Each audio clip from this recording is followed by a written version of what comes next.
Selon une étude australienne, le venin d'abeille pourrait vaincre certains cancers du sein. Des chercheurs australiens ont prélevé du venin sur des abeilles endormies pour l'injecter sur des cellules cancéreuses et les résultats sont plus qu'encourageants. Nathalie Klesinski, septembre 2020, dernière mise à jour, 6 septembre 2020. Une révolution dans le monde médical pourrait être en marche, mais surtout un énorme et bel espoir pour les femmes atteintes d'un cancer du sein.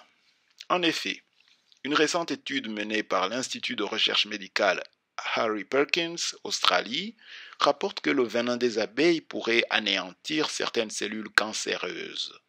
Le venin d'abeille est, entre autres, composé de mélitine, et c'est plus particulièrement ce composant qui intéresse les chercheurs. Le venin agirait sur les cancers triples négatifs, ce qui entraîne aujourd'hui le plus de décès. Les abeilles pourraient donc sauver ces femmes, une raison de plus de protéger les abeilles peut-être. Selon l'Institut Curie, le cancer triple négatif touche environ 15% des femmes atteintes d'un cancer du sein.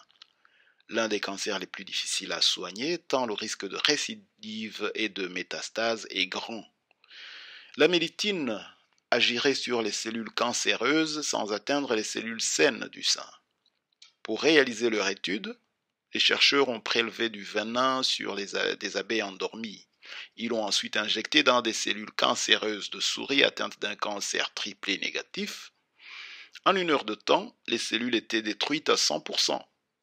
Non seulement le venin tue la cellule cancéreuse en traversant la membrane, mais en plus, il empêche le développement du cancer en stoppant les marqueurs signalétiques. Des tests prometteurs vers des essais cliniques.